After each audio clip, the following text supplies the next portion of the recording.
So first of all, I would like to thank the organizers to inviting me here. This is a fantastic setting. The one thing that you should know for the next time, this place is freezing.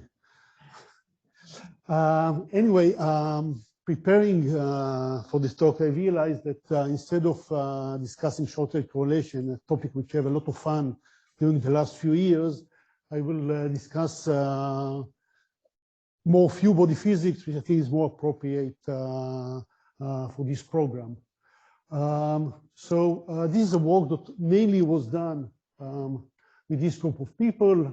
Avram Gal is a young fellow in our institute, recently celebrated his 80th birthday. Betzalel, Martin, and Mirko. Betzalel is a colleague. Martin is a postdoc, and Mirko is a PhD student. Lorenzo is a postdoc now working with Bira somewhere around Paris. And Iji Marish is from the Czech Republic, from Czech. Anyway, what are baryons? Since not all of you are nuclear physicists, so I will spend one slide and a half on that. So a baryon is a particle that is made out of 3 quarks, and we categorize them according to irreducible representation of SU3 flavor. This is why we have this list of 8 particles.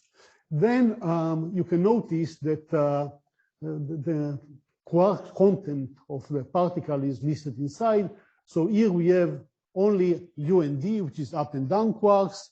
Here we have 1s, which is a strange quark, and here we have 2 s's, which is 2s quark. So there's a quantum number that is, this is red one, 0, -1, and 2, which is just the strangest of the particle. Then there is another quantum number, which is the isospin. This is the blue one, and neutron and proton are isodoplet, like the spin of the electron, but this is what we call isotopic spin. It's a neutron and proton. Neutron is spin down, isospin down, proton isospin up. These sigma minus sigma 0 and sigma plus are isotriplet, and they have cascade minus and cascade 0, which are again isodoublet, like 2 spinors. Then this lambda particle is a singlet of the isospin. And the masses in each line are very much degenerated, okay, according to the isomultiplet, to within 1%. The only difference is that the lambda is much lighter than the sigma ions, okay? Another important thing that is interesting is that this lambda and sigma naught are not exact isospin states. There is a small mixture between them. This mixture was realized already in '64, okay, by Dalitz and von Hippel. Yeah, so all the matter we know around us is due to these 2 gentlemen. And what I will also discuss in this talk is adding the lambda, which is the next lightest particle in this multiplet. So just to give you some feeling about what's going on. So far, this should be a 3-dimensional nuclear diagram. So the lower plane is all the nuclei isotopes that have been measured. There are something like 3 and something thousand isotopes, a lot. And still going on, there are new machines that try to find more and more nuclei. Then on the second line, there's these hypernuclei, which are nuclei which have 1 lambda particle. So something like 40 of this type are measured. And then there is this nuclei which have 2 lambda particles and only 3 were measured. And the lightest is helium 4 plus 2 lambdas. This is, in this community, is called the Nagara event. They measured 3 particles, three events. So this is the statistics.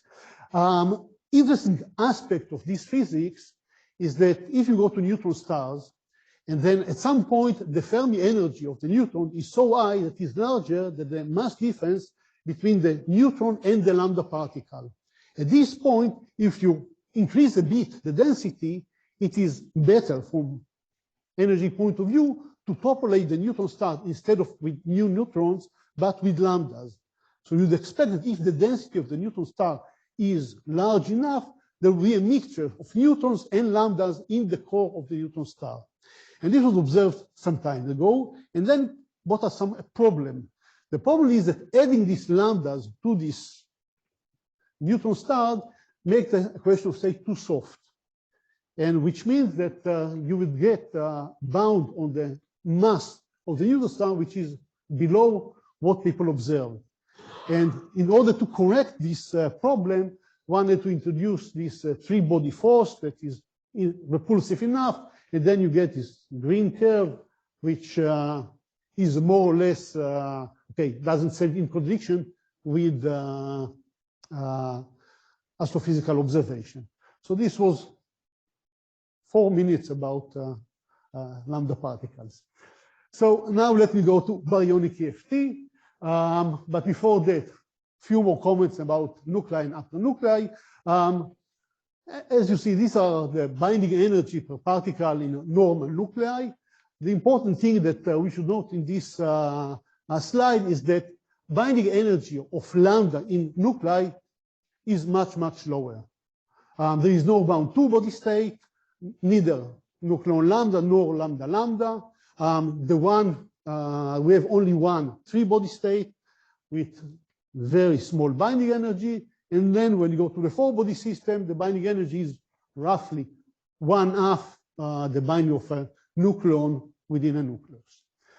So with that in mind, we write our theory. What we use here is what I will call Bionic EFT, but what people usually call Pionless EFT. But I think it's better to call a theory, but what it is, but what it is not.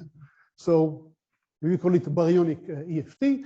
And so our degrees of freedom are the Newton, proton, and the lambda. And okay, from this point on, this is the usual game of writing effective field theory and just writing the right degrees of freedom. Now, of course, we need to ask ourselves, what is the accuracy that we expect in such a theory? So when it comes to normal nuclei, the accuracy that we expect is rather bad because the small parameter is very close to 1. Nevertheless, this theory turns out to work rather good. And I will try to convince you that in the next few slides. Really surprisingly good. And of course, you would expect that it will work much better for hypernuclei because all the scales are somewhat reduced, roughly by a factor of 2. What else do we need to know about Bionic EFT? So of course, we have this issue of the Wigner bound. All these things already discussed by Bira in the first talk in this conference, but okay, for completeness, I will go through them. First of all is the Wigner bound, implying that when you take the cutoff to infinity, and for obvious reasons, I will use small lambda for the cutoff. Effective range is bound with this number, and as was suggested, and this is, I think, the only practical way to go. One can iterate leading order as much as you want, but higher orders next to leading order and all these corrections must be taken perturbatively. Otherwise, you will run into nightmare when you take the cutoff to infinity. Second observation, which is also all this, the Thomas collapse, which leads to the three-body force. And then what we realized together with Bira and other people is that when you go to NLO, you must introduce a four-body force. This was already presented by Bira in his talk. So this is the game. This is the way, in principle, if you want to apply in an honest to God, okay, maybe not to God, in an honest way, Pionless EFT, this is the way to go. So what do we have? Okay, we have finally CFT, okay, Bionic EFT at the leading on entry layer. I'm not going to include Coulomb in the results I'm going to present. Okay, I'm not going to solve this equation. I'm going to do it in perturbation, but I was too lazy to write it in the correct way. What you would like to do is calculate everything. Bound state, resonances, scattering, whatever we can do.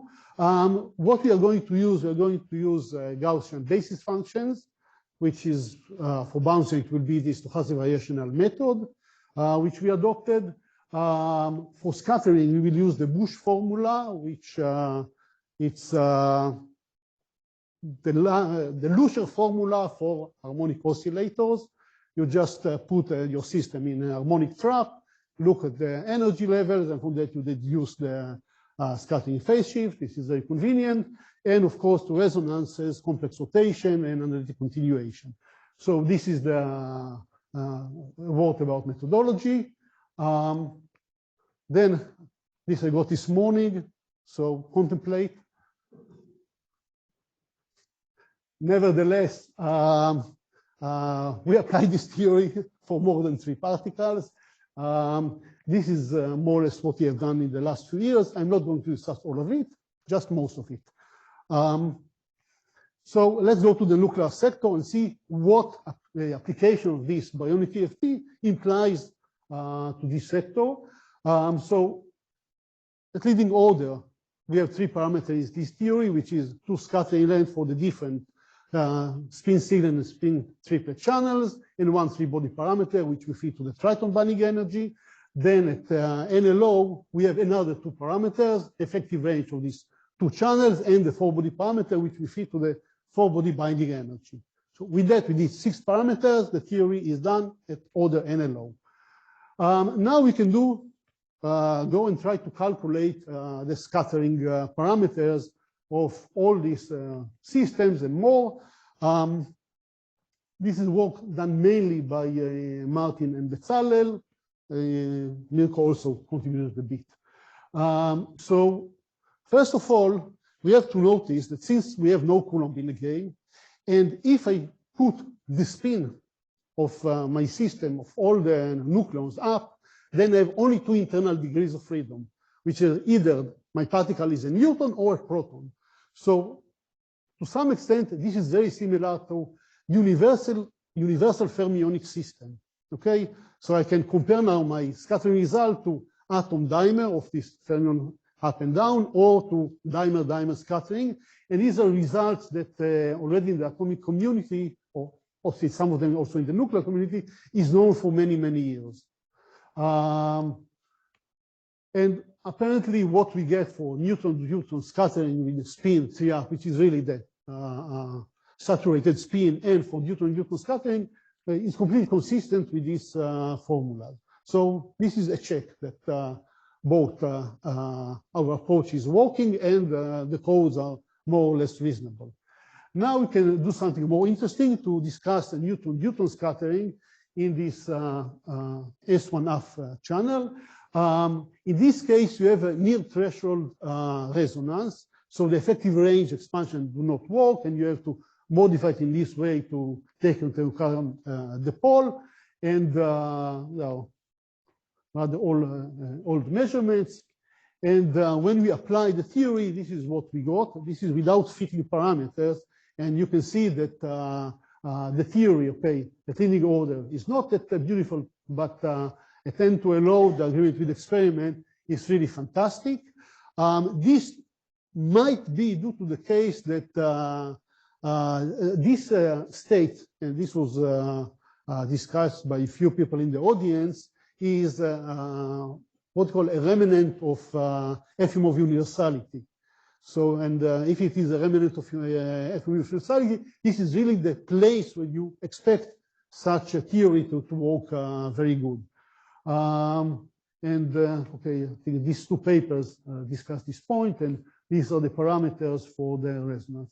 And you can see how nicely the theory converge when we take the cutoff to infinity. Okay, to infinity for us is 10 inverse Fermi. So this was also nice. Now we can go and compare the scattering length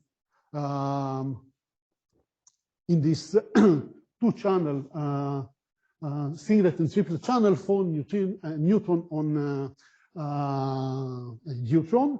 There are many measurements.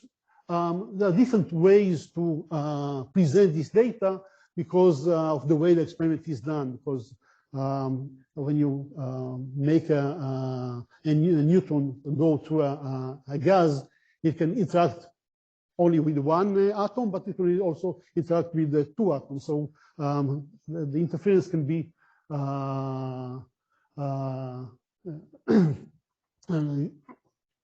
sorry, you have to take into account these interference effects. Anyway, when you take everything into account, you see this. This is the spin 1/2 scattering length. This is the spin 3/2 scattering length. These are the predictions of our theory, and you see it goes very well to the experimental data. So this is again reassuring that this is working very well, but this is at this point no surprise.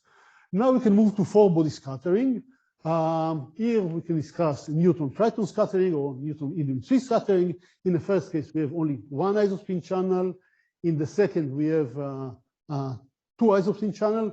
This is a bit problematic for us because there is a four-body resonance that is very sensitive to the Coulomb force. And since we don't have a Coulomb force, we cannot predict it.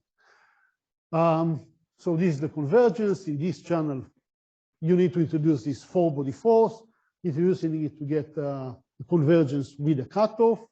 And then, okay, these are the experimental data. And then this is our prediction. So red cross, okay, so first of all, this is scattering length Newton triton in spin 0. This is scattering length Newton triton spin 1. All these bands are experimental data, but they do not confine very well separately these two scattering lengths. These crosses are different theories. This is our leading order theory. This blue dot is our NLO prediction, and you can see it just sitting on top of the most sophisticated potential model calculations. This argon 18 plus Urbana 9 or the chiral potential. Completely with agreement, with some disagreement with this proton helium 3 armamentris analysis, but okay, at least we agree with all the theories. Same situation with Newton helium 3 scattering. Our band is this one. There are these two calculations with the argon potential that also consistent with our prediction. So this is four-body and seems to work very nicely. As I told you, this theory is working better than it has any right to do. Now we go to five-body scattering. This is scattering of a neutron from an alpha particle. And again, this is the scattering length. This is the effective range this time. This black dot is the experimental extraction of these two parameters. There are two experiments, one from 73, one from last week, more or less. They are consistent, at least for the scattering length. This is our prediction. It is more or less consistent with both scattering length and effective range. All these calculations are a bit off. The only calculation which is as good as our naive pioneer theory is a calculation by Rimas with higher EFT. But I don't know why this calculation, and this would be, maybe here there is no three-body force. Sophia can remark on that. Here I don't know. So far so good.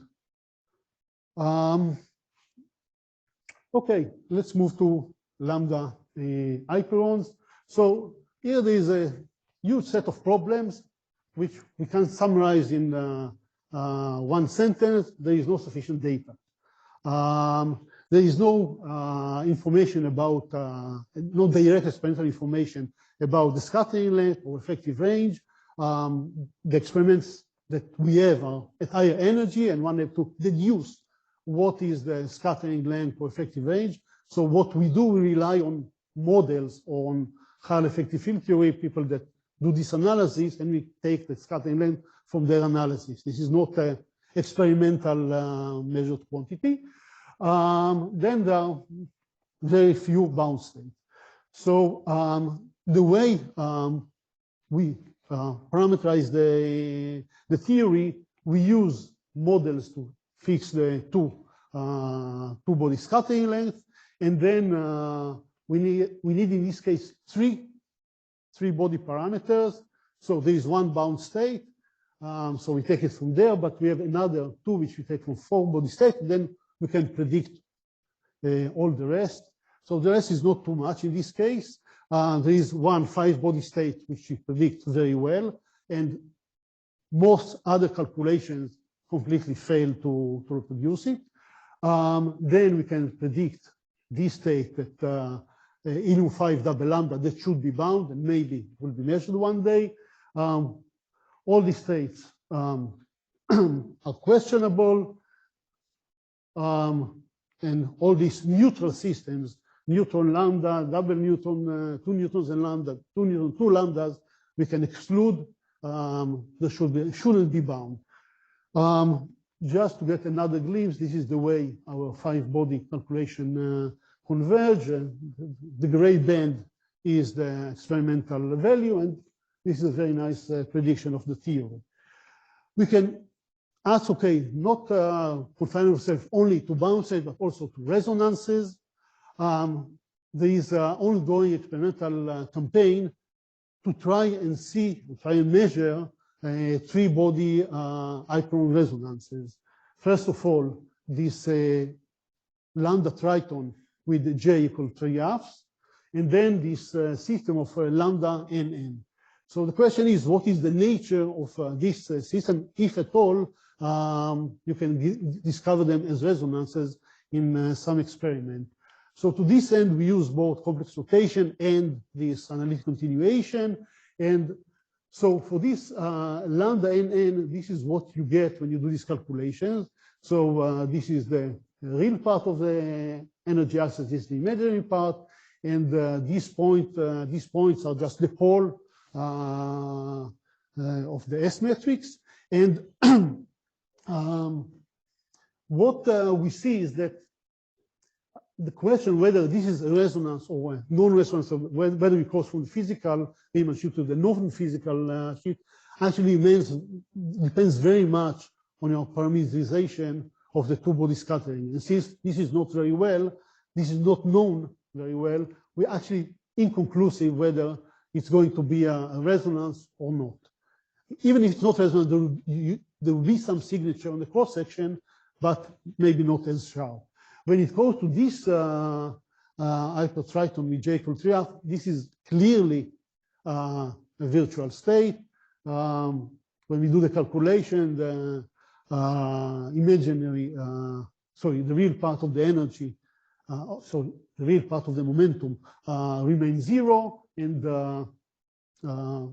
it's just a virtual state. With this, we are quite confident. It might be also bound, but most probably it's just a virtual state. How much time do I have? Cool.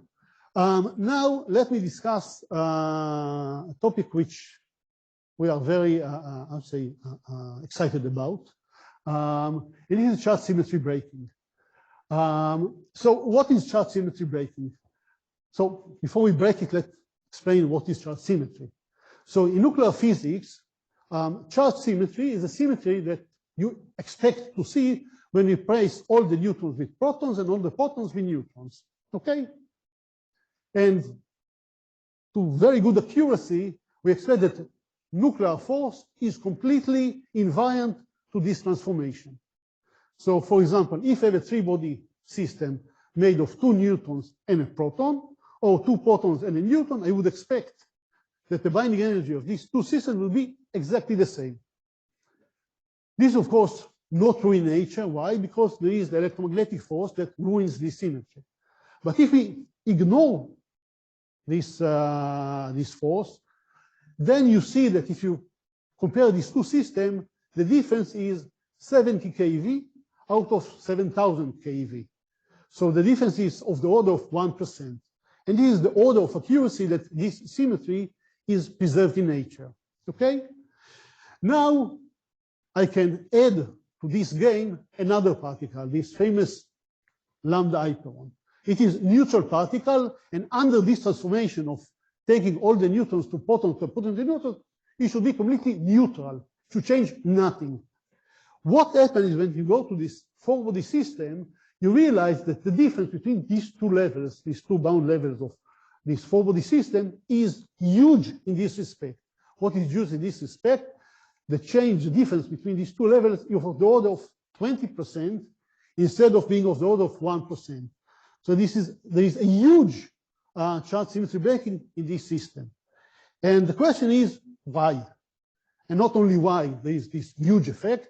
Also, you see, this is on a spin 0 state, it goes in one direction. On a spin plus state, it seems to be going in the other direction. So this also difference of both magnitude and sign between spin singlet and spin triplet state. So this is an interesting riddle. So let's see what we can tell about that within our final CFT. But before we do that, let's steal some slides from our higher EFT colleagues.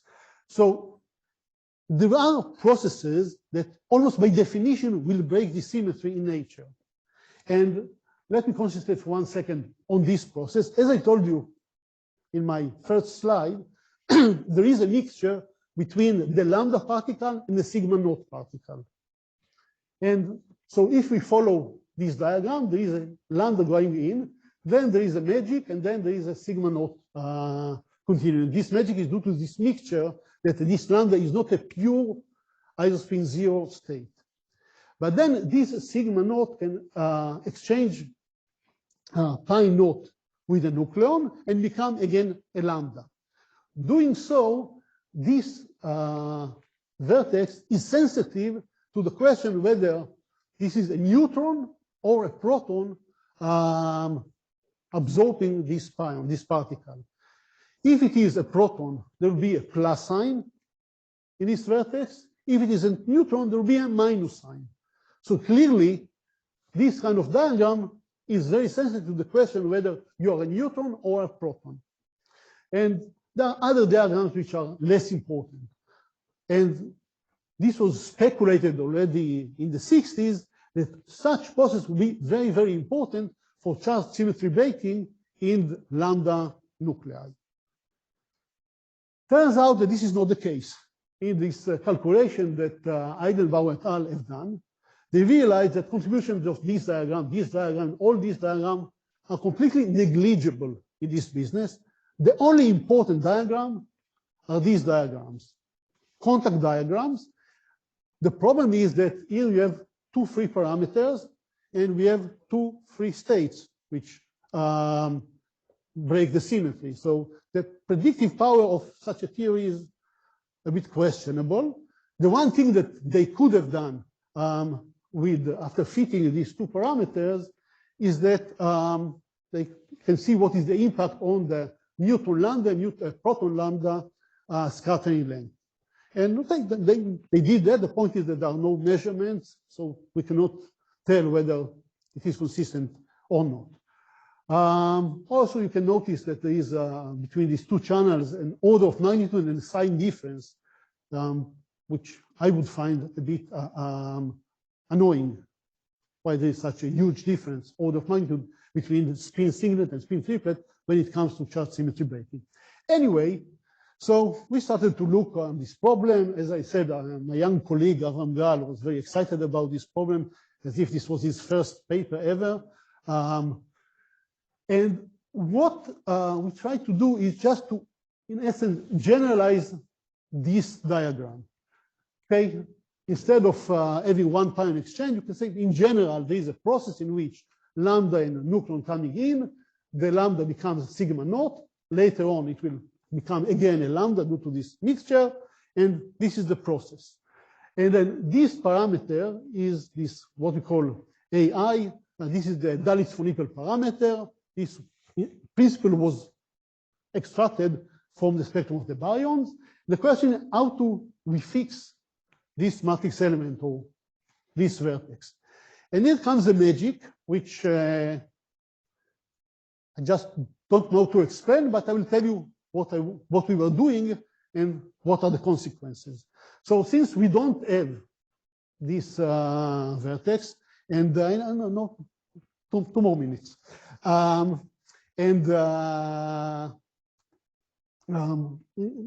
sigma is a bit problematic in our theory. What we can use is apply SU3 symmetry relations, which again, in nature, this is a symmetry that is broken, as you see with the mass difference between all these baryons. But still, if we assume SU3 symmetry, we can extract these two coefficients from the NN and lambda n low energy constants. And then with that and this parameter, we can predict these two levels. And this comes out very nice. Moreover, we can calculate the difference, the effect on the scattering length in the singlet and triplet channels comes out exactly as in higher effective field theory. Then we can do something else. We can reverse the process. We can use this 4-body data and extract this mixing parameter between the lambda and the sigma naught. And this is what is presented here and in this table. And now you can see, this is the original derivation by Dalitz and von Ippel from 64. This is the number that they get. Then there is a recent lattice QCD calculation of this parameter, which is this number. And then these two lower lines are our numbers that are based on different input for the scattering length. There is the one from hierarchy EFT at leading order, and then there is hierarchy at NLO. I think this is a better extraction, and you can see that this number is in very good agreement with both the lattice QCD and the experimental extraction of this number. So now we should conclude. Okay. So thank you very much. I'm done.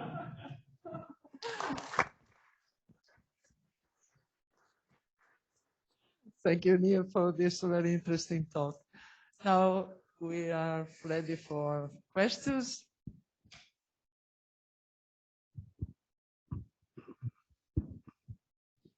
I have a question concerning your 4-body scattering.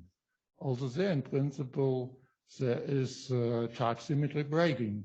As you know, in the channel proton-triton, we have a resonance, and this lies just below the threshold for neutron helium-3.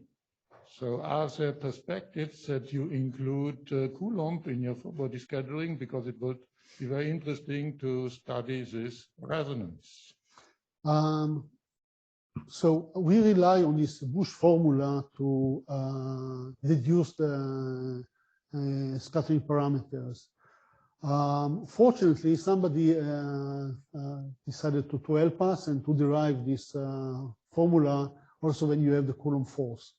So I think that once this is done, it shouldn't be too difficult up to numerical problem to try and address also this problem. It's certainly on our agenda. Some other questions? Okay, first Michele. Yes, I have a question, yes. Okay. Could you show again the N helium-3 scattering length? It's not. Could you comment again? So. Okay, so this is neutron triton. This is the singlet scattering length. This is the triplet scattering length. All these bands are different compilation of the experimental data. This is coherent and total and incoherent constraint on the. But is the real part or imaginary part? This is only the real part. Sorry? Only the real part. And this is again for helium-3. I have two questions. One is, so you show up the result of the NN lambda system, yeah, and you have a resonance state of the NL lambda state. And then so also you explained about the charge symmetry breaking effect of the lambda interaction. And then so my question is, how do we get this resonance state? So can you show me what is the mechanism? Maybe charge symmetry breaking effect or another mechanism? This is the first question. This one, yeah. Yes. What is the mechanism? How do you extract the response state? This is due to some charge symmetry breaking effect? No. This is not connected. This is without any consideration of charge symmetry breaking. This is just say normal calculation without charge symmetry breaking effect, which are smaller, although not negligible, but they are much smaller. We didn't take them into account. Because anyway, we have a very large sensitivity due to the n lambda input parameters. So, but if you include a charge symmetry effect, charge symmetry breaking effect, how is this the resonance state? Because you show up the n lambda together with the hypertoroidal. Also, this charge symmetry effect, so that effect, that state, right?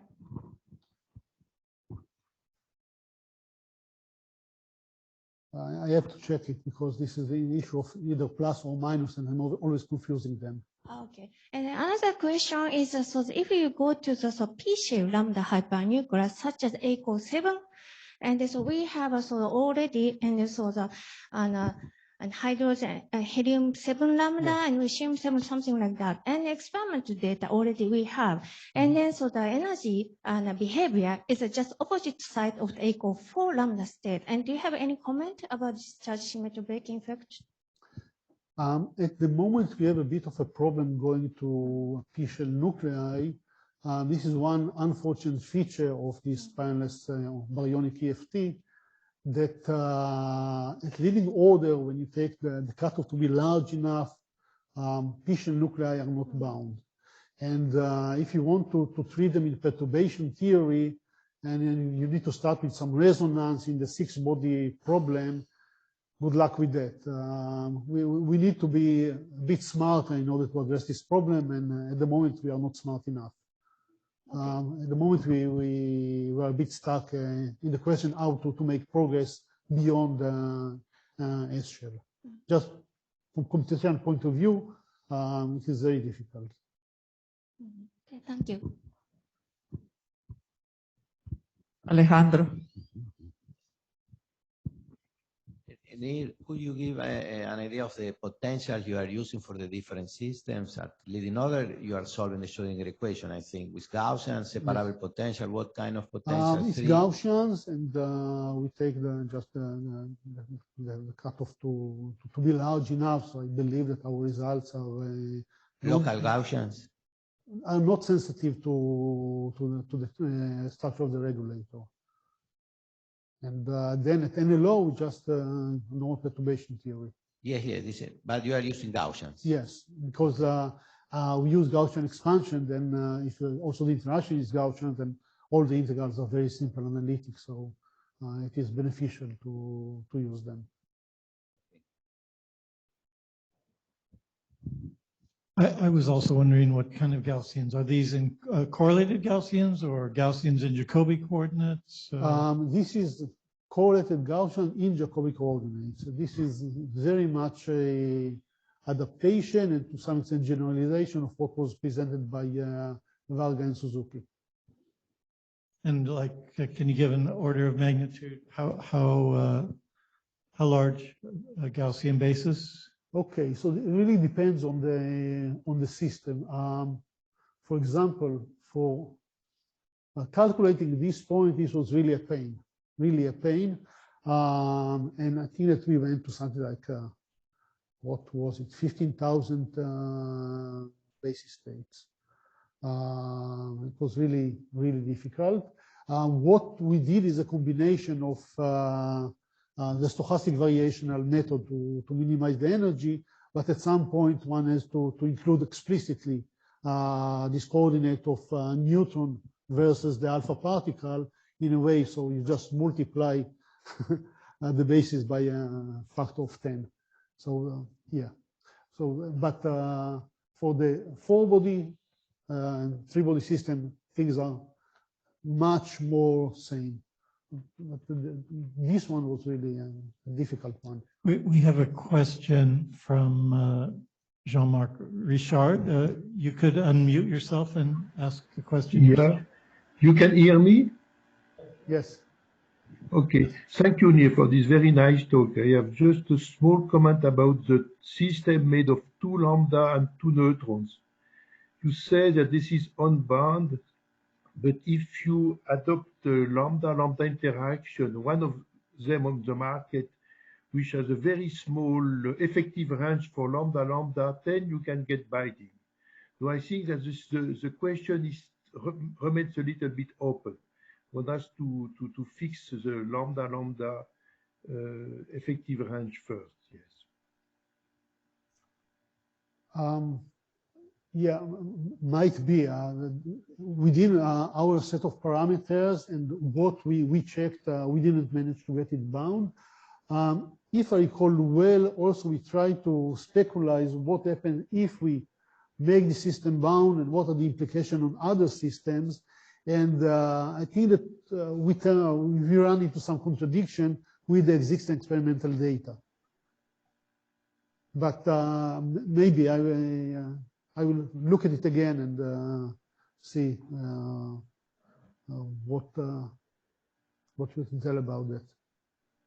Okay, thank you. Thank you. Yeah. I have a curiosity about the virtual state. I mean, when you put in a trap, you have a virtual state, you are going to see it as a bound state. I mean, not in a trap, in your Gaussian basis. I know that you got the scattering land, everything, but if you just look to what you have. In which system?